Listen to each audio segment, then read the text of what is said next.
Hello दोस्तों, कैसे हैं आप। मैं नीलिमा कहानी की दुनिया 101 में आपका स्वागत करती हूँ।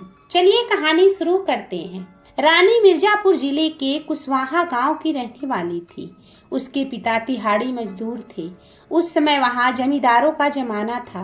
किसी मजबूरी में उसके पिता भुवन ने 10,000 रुपए जमींदार से लिए थे। 3 साल बीत गए। भुवन ने जब कर्ज में लिया हुआ रुपया जमींदार को वापस न कर सका तो जमींदार एक दिन भुवन की पत्नी गोमती को शर्त रख अपने साथ घर उठा ले गया। रानी हर रोज अपने झोपड़ी के चबूतरे पर बैठी हुई बापू भुवन को पगडंडी से ऊपर जाते हुए देखकर सोचती थी, मेरी माँ कब आएगी। कल रात उसने सपने में माँ को फिर देखा। माँ ने पास आकर उसे गले से लगाया। हर रोज वह यही सपना देखती थी। माँ आती है, उसे गले से लगाती है, गोद में बैठाती है, उसके बालों को सहलाती है। वह रोज सपने में माँ को देखती तो थी, पर माँ का चेहरा याद नहीं रहता था। फिर भी मिलने का संतोष बना रहता था। वह रोज सुबह भुवन से कहती, बापू मैंने एक सपना देखा। पर वह कभी भी उससे ये न पूछता कि तूने सपने में क्या देखा। भुवन ही नहीं, जिससे भी वह कहती, कोई भी उससे न पूछता कि 4 साल की रानी ने सपने में क्या देखा। सभी को मालूम था कि वह कौन सा सपना देखती थी। रानी रोज एक ही सपना तो देखती थी और बापू के काम पर जाते समय याद दिला देती थी कि वह माँ को वापस लाने को याद रखे। हर रोज ऐसे ही सुबह होती है और सारा दिन घर के बाहर इस चबूतरे पर बीतता था। माँ का इंतजार करते करते अकेले खेलते हुए भूखे पेट कभी कभी मट्ठा पीकर ही रह जाती। देर तक शाम ढले पिता के काम से वापस लौटने तक रानी ऐसे ही रहती। जब भुवन कुछ बनाते फिर उसे कुछ खाने को मिलता था। भुवन मालिक की हवेली के सामने कड़ी दोपहर में तपते हुए सूरज के नीचे खड़े थे। दूर छायादार वृक्ष उन्हें हाथ हिलाकर अपनी ओर बुलाते हैं, लेकिन भुवन को जमींदार का इंतजार था। वह बार बार खड़े होकर ऊपर देखते थे और फिर बैठ जाते थे। आधे घंटे के कठिन इंतजार के बाद जमींदार का नौकर संदेश देता है, मालिक से आज मुलाकात नहीं होगी। भुवन बिना मुलाकात किए कैसे चले आते। जब जमींदार भुवन की पत्नी को अपने घर ले गया था तो यह तय हुआ था कि कर्ज में पैसे वापस करते ही वह गोमती को घर वापस ले आएगा, लेकिन ऐसा हो ही नहीं पाया। आज भी भुवन के हाथ खाली थे। 10,000 रुपए का कर्ज लिया था उन्होंने। 10,000 रुपए वह कहाँ से लाए और उसका ब्याज वह तो उन्हें मालूम भी नहीं कि कितना हो गया होगा। फिर भी वह जमींदार से पूछना चाहता है कि क्या 1 हफ्ते के लिए वह अपनी पत्नी को घर ले जा सकता है। वह इस तरह की जिंदगी से तंग आ गया था। बाहर खड़े भुवन अंदर देख रहा था। हवेली के पूर्व के दरवाजे के भीतर बिल्कुल अंधेरा था। अंधेरे के अंदर से मालकिन बाहर आई और भुवन को खड़े देखकर पूछा, तुम यहाँ क्यों खड़े हो। ऐसे ही मालकिन। भुवन बोला, तुम्हें गाभिन नंदिनी गाय दी थी, सुना है हफ्ते भर पहले बच्चा दी है, उसको वापस कर रहे हो। मालकिन ने पूछा, नंदिनी बहुत कमजोर हो गई है। 2 दिन बाद वैद्य ने एक दवा देने को कहा है, उसके बाद नंदिनी को वापस कर दूंगा। भुवन ने कहा, उसे जल्दी वापस कर दो, हर किसी को दूध चाहिए। मालकिन ने कहा, ठीक है मालकिन। भुवन बोला। इसके बाद भी भुवन वहीं खड़े ही रहा। मालकिन ने पूछा, अब क्या चाहिए। भुवन कुछ नहीं बोला, मुंह झुकाकर सिर खुजाने लगा। मालकिन ने पूछा, बोलो क्या बात है। मालकिन, मैंने गोमती के बारे में मालिक से कहा था। यह सुनते ही मालकिन मुंह फुलाकर बिना कुछ जवाब दिए अंदर चली गई। भुवन उन्हें पूर्व दरवाजे से अंधेरे में गुम होते देखते रह गया। मालकिन हर रोज भुवन और उसकी बेटी रानी के लिए कुछ खाने का सामान देती थी, लेकिन आज उसने यह भी नहीं दिया था। अब भुवन क्या करे। सोचता रहा, क्या वापस घर लौट जाए। रानी माँ के बारे में पूछेगी तो वह क्या जवाब देगा। फिर किसी और दिन का वादा करना होगा यह सोचते हुए वह भारी कदमों से धीरे धीरे घर लौट पड़े। हवेली के दूसरी मंजिल से दो आंखें घने पेड़ों के बीच से गुजरते हुए भुवन का पीछा करती थी। वह जब तक आंखों से ओझल नहीं हो जाते थे वह आंखें निहारती रहती थी। वह आंखें गोमती की होती थी। इसके बाद गोमती नीचे आकर दोपहर के भोजन के लिए जमींदार की प्रतीक्षा करती थी। पान में लौंग, इलायची, कत्था, चूना सजाकर बेड़ा बनाती थी। उस जमींदार के लिए पीतल की थाली में खाना सजाती थी। बिस्तर की चादर बदलती थी। तकिए का खोल बदल कर उसे ठीक से लगाती थी। कपड़े बदल कर सजती संवरती थी और गुलाब जल से सुगंधित होकर जमींदार की प्रतीक्षा करती थी। कभी वह खिड़की पर खड़ी होती थी तो कभी फर्श पर बैठती थी। कभी खेत की ओर पेड़ों को देखती थी। फिर कुछ विचार उसके मन में मंथन करने लगते हैं। अभी तक रानी का बापू घर पहुंच गया होगा। रानी ने अपनी माँ के बारे में पूछा होगा। भुवन ने फिर से अगली बार का वायदा किया होगा। फिर रानी ने क्या जवाब दिया होगा। यही सब सोचती रहती है। तभी खट खट खट की आवाज आती है। गोमती खड़ी हो जाती है। पदचाप नजदीक आती है। दरवाजा खुला है। जमींदार आता है और दरवाजा बंद करके सिटनी चढ़ा देता है। अपने कमीज को उतार कर खूंटी पर टांग देता है और स्नान करने चला जाता है। जब स्नान करके बाहर निकलता है तो गोमती पलंग के पायदाने पर बैठकर पान बना रही होती है। जमींदार कहता है भुवन आया था। गोमती चुप रहती है। तुम्हें पता है वह किस लिए आया था? गोमती हाँ में सिर हिलाती है। तुम सोचती हो मैं तुम्हें भेज दूंगा? जमींदार कहता है। गोमती चुपचाप जमींदार के सीने पर हाथ फेरती है। उसकी श्यामल उंगलियां जमींदार के गोरे सीने के बालों को सहलाती है। वह गोमती को आलिंगन में लेते हुए पास बैठाने की जगह बनाता है। गोमती को पान की सुगंध बहुत पसंद है। पान के साथ मिली जुली जमींदार के शरीर की गंध गोमती को आकर्षित करती है। गोमती के कोमल शरीर का स्पर्श करते हुए वह पान का रस निगल कर कहता है तुम्हें मालूम है मैंने भुवन को 10,000 रुपए दिए हैं। गोमती सिर्फ इतना ही बोलती है। जमींदार को यही पसंद है। ऐसा न करने पर वह नाराज हो सकते हैं। पर इस समय वह हुंकारी देना भूल गई। उसके दिमाग में पुराना दृश्य घूमने लगा था। हवेली के बाहरी आंगन में वह भुवन के पीछे डरती हुई खड़ी थी। जमींदार दूसरी मंजिल के जंगले को छोड़कर नीचे आता है और गोमती से पूछता है मेरी बात तुम्हें याद है? गोमती कहती है जब तुम 10,000 रुपए ब्याज के साथ वापस करोगे उस समय इसे वापस ले जाना। भुवन ने अपने कंधे पर गमछे को ठीक करते हुए धोती के छोर से मुंह को ढकते हुए सिर झुकाकर कहा था कि जी मालिक। फिर उसने गोमती से पूछा था तुम्हारा नाम क्या है? गोमती उसने कहा था। जमींदार ने कहा ठीक है, दक्षिण में रसोई के पास जाओ, वहाँ मालकिन होंगी। गोमती के लिए माहौल परिचित था। धान कूटना, उड़ाना, अनेक नौकर नौकरानियां काम में लगे हुए थे। लेकिन इस समय उसकी परिस्थिति अलग थी। वह मजदूरी करने नहीं आई थी, बधुआ थी।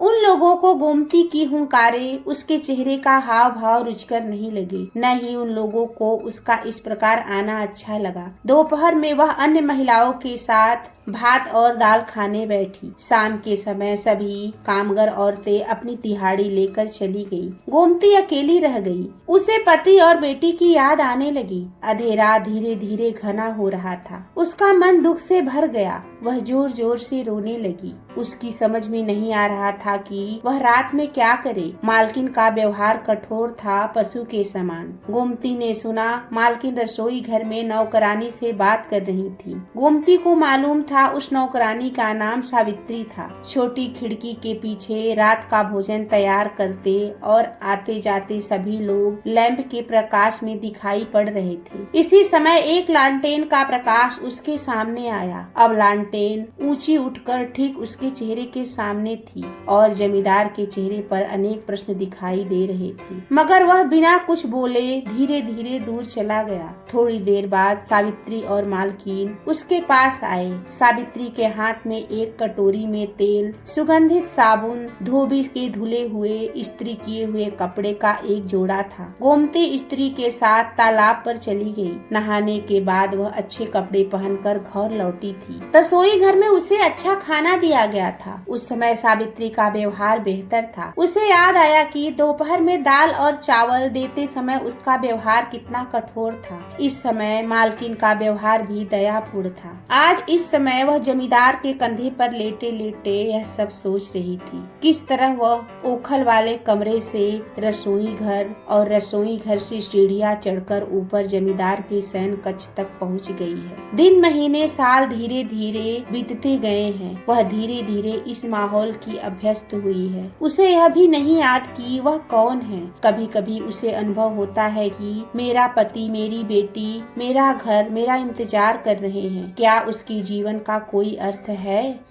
अचानक तंद्रा से होश में आकर वह जवाब देती है, मैं अपनी बेटी को देखना चाहती हूँ। एक भारी आवाज के साथ जमींदार हामी भरता है। अगली सुबह रसोई घर में गोमती जमींदार के लिए चाय बनाते समय मालकिन ने बताया, आज तुम्हारी बेटी आएगी। अच्छा, यह कहती है। जमींदार ने तुम्हें नहीं बताया? नहीं मालकिन, भुवन को किसी से संदेश भेजा था। बेटी से मिले बिना बहुत समय बीत गया। 2 साल या 3 साल। सालों का गणित भी वह भूल गई थी। मेरी बेटी बड़ी हो गई होगी। गोमती चाय लेकर जमींदार के कमरे में चली गई। जमींदार उठकर गोमती के इंतजार में बैठा था। उसने सिरहाने तकिया लगाकर पीठ को पीछे टिका दिया और पैरों को सीधा किया और सामने फैला दिया। गोमती उसके पायदाने बैठ गई। मेरी बेटी को बुलाया है? गोमती के प्रश्न में कृतज्ञता थी। भारी आवाज के साथ जमींदार ने कहा, वह सुबह आएगी और दोपहर के बाद वापस चली जाएगी। ठीक है, गोमती ने जवाब दिया। तुम्हारी बेटी को देने के लिए मैंने नौकर से 2 फ्राक मंगवाए हैं। अच्छा। वह प्रसन्नता और संकोच से जमींदार को देखती है। तुम जानती हो यह सब काम मैं क्यों करता हूँ?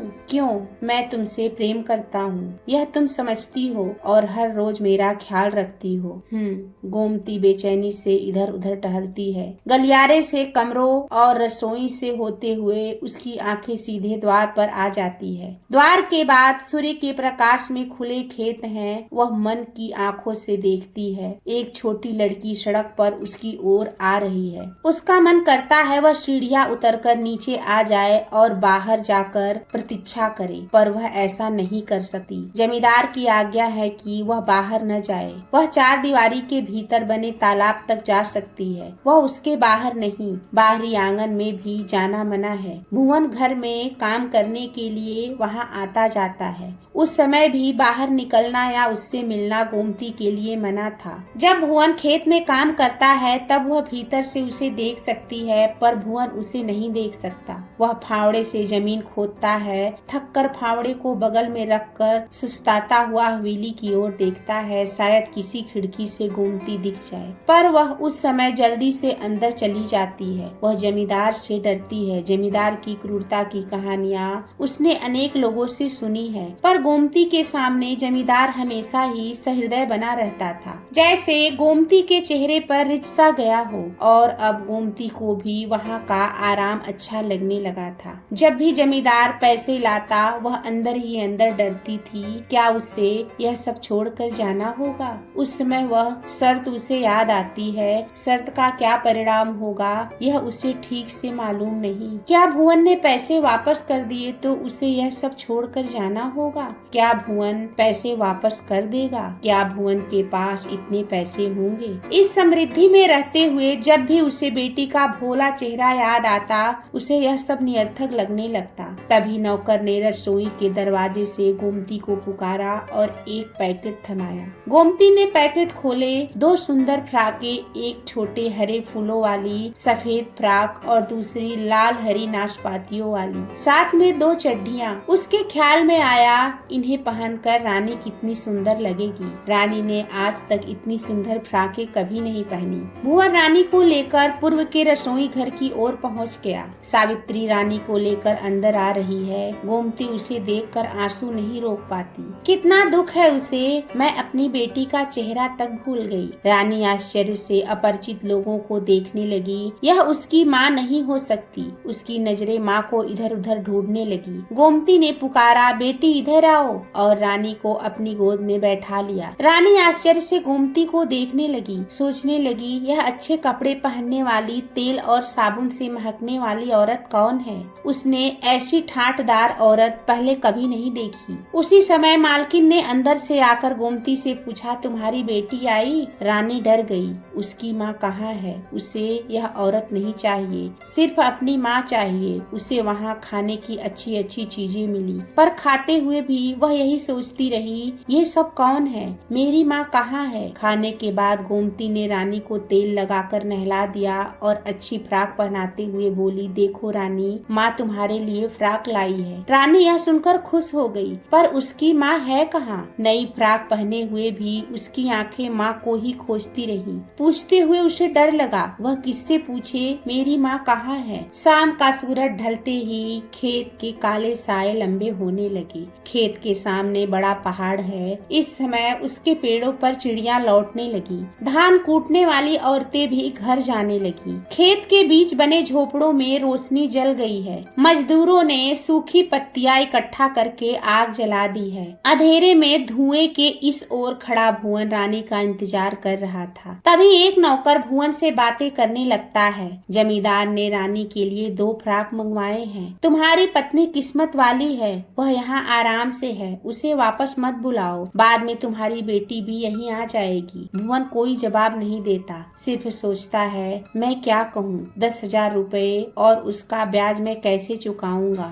न मैं कभी पैसे चुका पाऊंगा, न कभी गोमती लौटेगी। खेतों के बीच बनी मेड़ों पर से गुजरते नौकर नौकरानियों के बीच उसे एक नौकरानी के साथ रानी दिखाई दी। वह जोर जोर से बातें कर रही थी। दौड़कर पास आई। भुवन ने उसे गोद में उठा लिया। नौकरानी ने एक छोटी सी थैली में 2 फ्राकें भुवन को पकड़ा दी। बोली, तुम्हारी बेटी के लिए उपहार में दी हैं। भुवन ने रानी को चूमा और पूछा, माँ को देखा? माँ? रानी आश्चर्य से बोली, मैंने माँ को नहीं देखा। जमींदार के घर में कौन थी? वहाँ एक गोरी मालकिन और एक सांवली मालकिन। फिर जरा सा रुक कर बोली, वह सांवली मालकिन बहुत अच्छी है, उसने मुझे यह फ्राक दी। वह तुम्हारी माँ है? भुवन ने कहा, नहीं, वह मेरी माँ नहीं है, वह जमींदारनी है, सांवली मालकिन। और रानी चुप हो गई, कुछ सोचने लगी और दोनों अपनी झोपड़ी में चले आए। भुवन दिया जला रहा है। दीपक की रोशनी में रानी का छोटा सा चेहरा चमक रहा है। इस समय भी रानी कुछ सोच रही है। बहुत सी बातें रानी के छोटे से दिल में बार बार आ रही हैं। वह सोच रही है कि वह सांवली मालकिन कौन है?